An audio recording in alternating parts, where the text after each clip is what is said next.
thunder of jets in an open sky, a streak of gray, and a cheerful...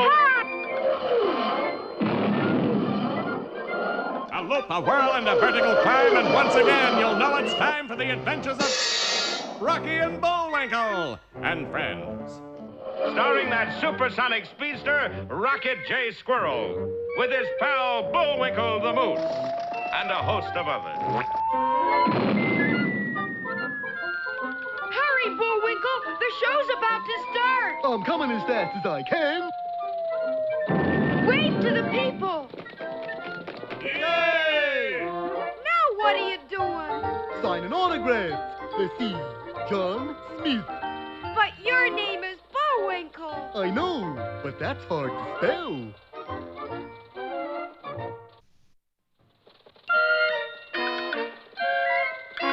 We're gonna have a lot of fun. Come on and join us. Sure, there's always room for one more.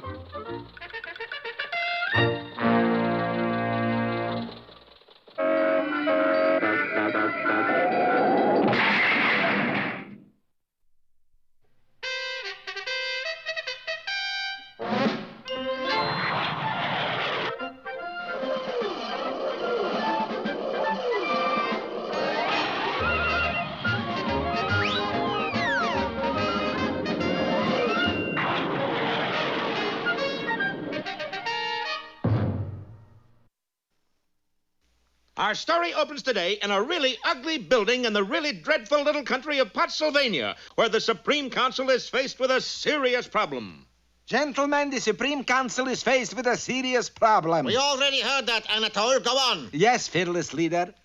Well, it seems that our balance of payments analysis shows a marked trend toward deficiency prorating of reserves with a corresponding shift in debit allotment of fiduciaries and soft inventory assets. Translation? We're broke. Broke. But last Tuesday, the treasurer said we had 80 million pazulas. Ah, but last Tuesday we also had a treasurer. You mean? Yes, fearless leader. He took the 80 million and skipped the country. Oh, that makes me so mad. I'm furious. About the treasurer stealing the treasury? No, about I didn't think of it first. Well, that's how the check bounces, fearless leader. This problem calls for special care, a high order of intelligence, extreme subtlety and finesse, a brilliant strategy. And so? I'll handle it myself. Achtung! Dismissed!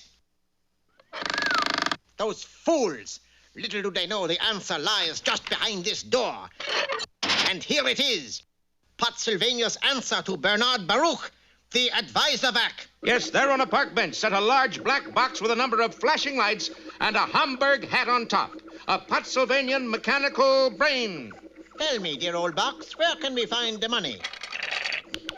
The machine whirred and clicked and suddenly deposited a small slip of paper in Fearless Leader's hand. The United States? But how do we get it? Moosylvania, of course. Oh, advisor vac, what would I do without you? Drop dead? And in a little while, Fearless Leader was closeted with that double-dyed villain, that prince of no-goods, that Schlemiel. Say the name. Boris Badenov. Badenov, you know why I've called you in on this job? Because I'm trustworthy, loyal, brave, and efficient. No, because you work cheap. That too. Badenov, do you know anything about Moosylvania? Sure. My uncle came down with a bad case from it just last year. No, you nitwit. Moosylvania is a spot on the globe. That's what my uncle came down with, spots on the globe. Badenov, I want you to watch this television program featuring the moose and the squirrel. What I do? I didn't do nothing. What I do? Quiet. And here on the soggy shores of Moosylvania, we find our heroes Rocky the Flying Squirrel and Bullwinkle Moose. Boy, what a terrible place. Only too true. Moosylvania is the wettest, soggiest, dreariest place on earth. You forgot useless. Useless, too. Situated directly between the United States and Canada, Moosylvania has the distinction of being constantly fought over by both countries. The U.S. insists it's part of Canada, and Canada insists it's part of the U.S. But why did we come here on our vacation? 'Cause after 2 weeks in Moosylvania, any place else in the world seems like heaven. Well, how does Fearless Leader plan to use Moosylvania to get money from the United States? And how does Boris fit into all this? And what will Advisovac say next? Oh, stop asking questions, loudmouth. The episode's over. Gee, so it is.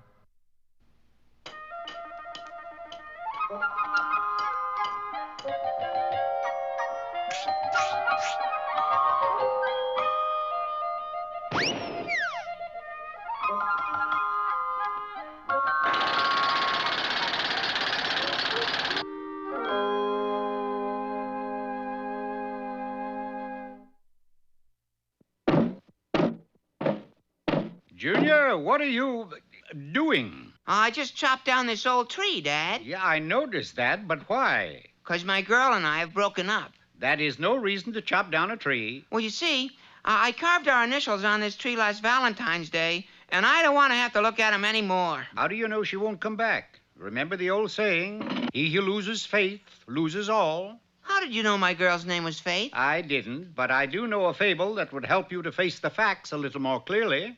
It's called The French Poodle and the Alley Cat. Years ago, not very far from here, there stood a tiny village named Barrel City. The reason it was called Barrel City was because clothes not having been invented yet, its citizens wore barrel. My, that's a stunning barrel. Cracker or lard? Pickle. My, it is a dilly. Wearing barrels had its disadvantages, however. Not only was it difficult sitting down, but everyone's barrel looked alike. That is, until a French poodle, out to seek his fortune, opened a paint shop. I will paint my way to the pinnacle of success. Well, sir, that started a fad. By the end of the week, everyone in Barrel City was sporting a different colored barrel, painted by the French poodle, who in turn became the fashion leader of the community. Here, mesdames et messieurs, we have my latest creation. A polka-dot barrel with matching holes and a cerise ribbon draped around the slats. Breathtaking, n'est-ce pas? Both the poodle and his shop continued to prosper until one fine day, a seedy-looking alley cat wandered into Barrel City and had the misfortune to pass beneath a window ledge upon which rested a flower pot containing one petunia. Look at that stunning hat. Word spread like wildfire throughout the city that a new style of headgear had been created. The cat, quick to seize the opportunity, bought all the flower pots in town and rented a dilapidated rundown shack that happened to be right next door to the poodle's barrel shop. Bonjour, Mademoiselle Goose. Bonjour to you.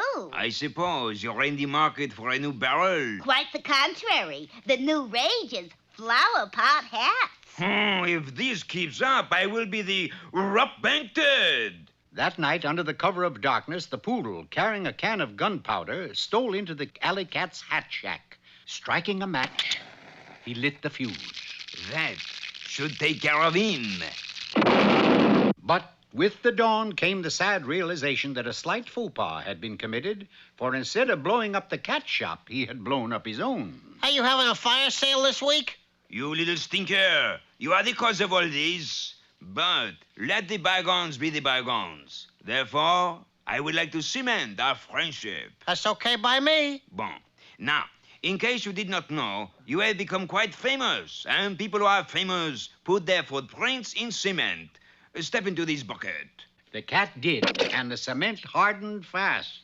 Tell me this. Can you swim? Oh, sure.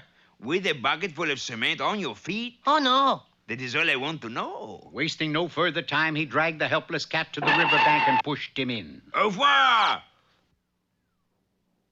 So I got a little bad news for you, Poodle. That river's been dry for years. Calamity followed calamity, for the townsfolk had seen the cat clomping along in his bucket full of cement, and this, too, caused a sensation. 2 days later, everyone was wearing this new type of shoe. That does it. I might just as well kill myself. But he didn't have to, for the townsfolk suddenly decided to hold a fashion contest, and the one who came up with the most ingenious design would get a contract that would set him up for life. Good luck, Poodle. This is my last chance. The poodle worked feverishly and by morning had devised a new type of summer dress, which was in reality a flat tire with a moldy shower curtain hanging from it. But the alley cat was equal to the occasion, for he had created a hat consisting of a saddle studded with horse chestnuts. The poodle took one look, gasped, Gasp! and knew he'd run a poor second. But there was still time to act, for if he could ruin the hat before the judge saw it, he might still be victorious. There on a long banquet table sat a large vat of beef stew. It didn't sit there long.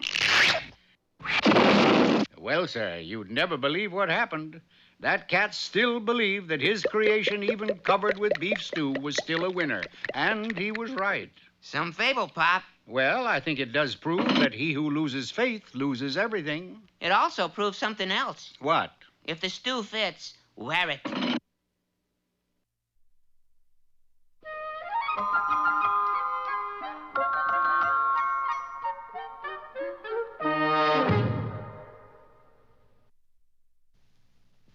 Eeny, meeny, chilly beany, the spirits are about to speak. Are they friendly spirits? Friendly?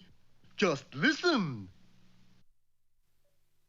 And now, here's that man with helpful hints for everyone in the land, Mr. Know-It-All. Hello there, hinterlanders everywhere. Today we take up the problem of how to become a successful member of the U.S. Peace Corps. When you are sent into primitive country to help your fellow man, the first important thing is to find a fellow man. Then show them that your country has a new approach. The people back home really care. Offer them beads and trinkets. Primitive peoples like this appreciate that kind of thing. Fake, fake, fake, fake, fake. If, however, you find their state of industrial or scientific development farther along than you had supposed, the Peace Corps workers should offer assistance by showing the foreign friend how to repair or improve whatever devices they have. Kindly, brother, I have fixed your machine, so it is quieter now. Courtesy, U.S. Peace Corps! The next most important thing is to work along with them. That nothing too difficult for them is too difficult for you. And there you have it, the end product inspired by cooperation, friendship, and brotherhood. Gosh, Mr. Know-It-All, it looks to me like you've just inspired this friendly friend from another land to build a rocket ship. Yeah, happens every time. Is it for defense? No. Space travel? No. Then what? It's their way of getting me out of the country faster.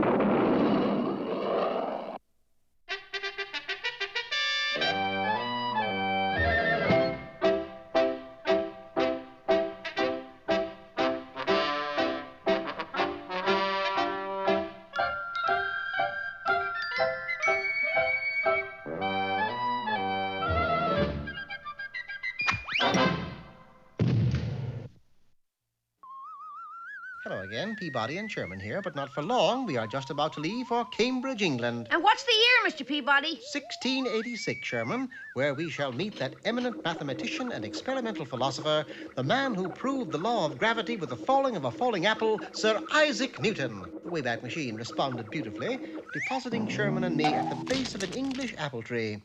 Sure enough, there was Sir Isaac Newton. I'm ruined. It's the end of everything for me. Something wrong, Mr. Newton? Yes, it's my theory on gravity. It won't work. Of course it will. You simply take an apple from the tree, toss it into the air, and it will fall. Would you care to wager? By the tone of his voice, I knew he had attempted what I had just prescribed, but I insisted he try again. Very well. I have the apple, correct? Correct. I toss it in the air thusly, correct? Correct. And now it'll fall to the ground, correct? Incorrect. Oh. Strange as it sounds, the apple remained in midair. But that's impossible. Whatever goes up must come down. Everybody knows that. Quite. You know it, and I know it, but those ruddy apples don't seem to know it. I assure you there's a plausible explanation for everything. Observe. Plucking the apple from the air, I neatly sliced it open to examine the interior. Just as I suspected. A rare species of fluttering fruit fly. I'm afraid it's become quite clear that I shall never be able to prove the law of gravity with a falling apple if those apples won't fall. May I suggest you simply find another source of apples? I said, champion idea. Why didn't I think of it? Going into town, we managed to locate the local fruit peddler. One apple, please. Hey, how about a nice banana? No, thank you. An apple, please. Maybe you like a good marshmallow. What have you got against apples? Nothing, except I don't got no apples. Well, why didn't you say so? You didn't ask me. All right, then give me a banana. I guess it'll fall as well as a blooming apple will. Gosh, he can't do that. History will be all wrong if he proves the law of gravity with a banana. Don't worry, Sherman. If he tosses the banana into the air from where he is standing, I am certain it will not come down. I hereby prove that what goes up must come down by tossing this banana into the air oh, Jove, it didn't come down. Don't tell me I've proved there is no gravity. No, Sir Isaac, only that monkeys like bananas. Good heavens, it is a monkey. Fate seemed to be working against Sir Isaac, and needless to say, he was becoming quite discouraged. It's no use, gentlemen. There's simply no place else to find an apple. You're mistaken, Sir Isaac. I am certain that you can obtain an apple right across the street. The schoolhouse, of course. There's always an apple for the teacher in a schoolhouse. Sir Isaac dashed into PS32 and explained his plight to the teacher, who, of course, was only too happy to give him her apple for such a worthy cause.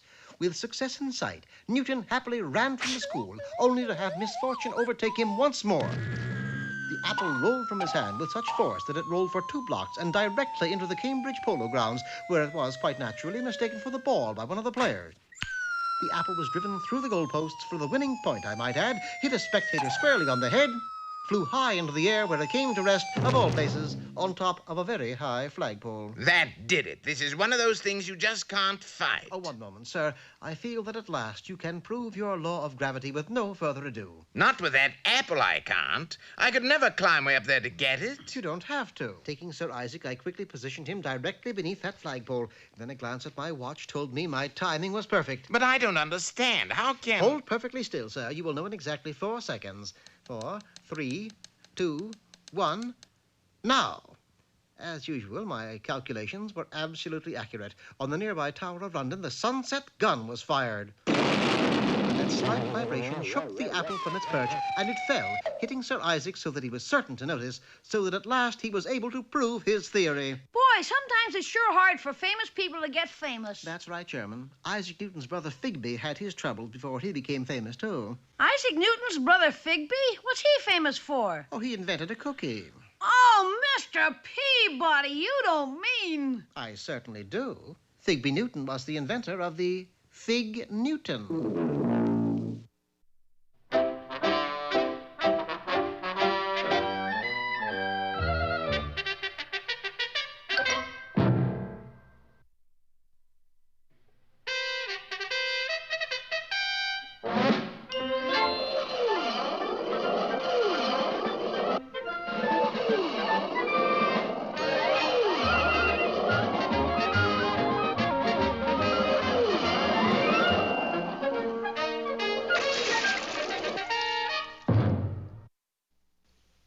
Last time, you remember, the advisor back told fearless leader that he could replenish the Potsylvanian treasury by getting money from the United States. And how? The magic word was Moosylvania. Moosylvania? That's a pest hole, fearless leader. Send me to Devil's Island. Send me to Siberia. Send me to Wilkes-Barre. But not Moosylvania. Now, Badenov, don't lose your head. I'm not losing my head. You will if you don't go to Moosylvania. What time leaves the next submarine? And so it was that just a few days later, as Rocky and Bullwinkle were fishing and slapping mosquitoes off the shoreline of Moosylvania, they were hailed by a cheery voice. Hello, suckers. What was that? I said hello, strangers. Sounded different the first time. My, what a magnificent catastrophe you got there. Is it yours? Moosylvania? You betcha, mister. Been in the family for years. Pity you don't do something with it. Such as? Advertise. You could make Moosylvania the Riviera of the swamps, and I could help you. Who are you, mister? Just the head of the biggest advertising agency in all northern Canada is whom. What advertising agency is that? Dancer, Prancer, Blitzen, and Fink. Yeah, I've heard of those first 3 fellers. But who's Fink? I'm Fink. You could say that again, darling. You mean you could really do something with Moosylvania? Could I? Body boy, I got plans you wouldn't believe it. Sign here. Right. Now, wait. What's all this fine print? Give me that. You want to ruin your sweet little eyes? Now, first thing you do is go ashore on Moosylvania while we taking your picture. Cajoled by Boris, our friends went ashore while he stayed on his submarine yacht and focused the camera on them. Fine. Now the next thing we're doing is taking this big rock and sink your boat. Hey, wait a minute. Now we're marooned in Moosylvania. See how it all works out? Well, bye now. But I thought you were going to make Moosylvania famous. Just you wait. And for once in his life, Boris was as good as his word. Better even. For he spread the word that Rocky and Bullwinkle were marooned and in need of help. Extra! Extra!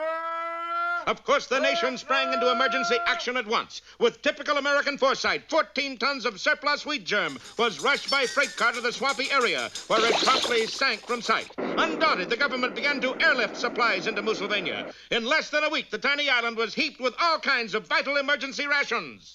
Let's see. Here's 2,000 gallons of maple syrup, 800 surplus goldfish bowls, 26 obsolete missiles. 32 million units of something. What? I don't know. The name got scratched off. Well, whatever it is, we sure got plenty of it. Hey, here's a coupon from Dr. Kildare. Good for an emergency appendix operation. How thoughty. Yeah, everybody's sure been nice. There's just one thing wrong, Bullwinkle. Just one? That's a refreshing change. What is it? Oh, this stuff is pretty heavy. And? I'm afraid the whole island of Moosylvania's sinking. Yes, our friends were up to their knees in trouble. And water. Well, let's look on the bright side. What's that? The mosquitoes can't bite our ankles anymore. Well, are we about to see our whole story go down the drain? Don't miss our next episode when we'll hear Rocky say...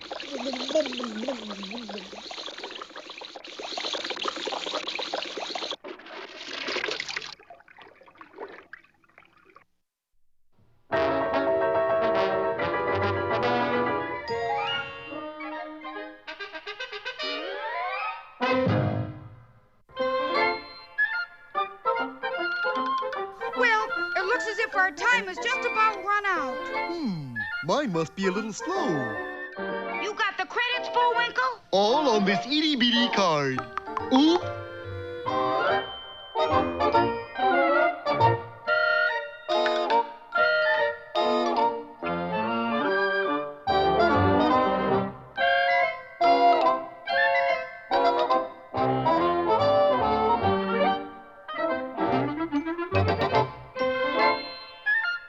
We're late again, Bullwinkle. Right. Bye now. See you next time.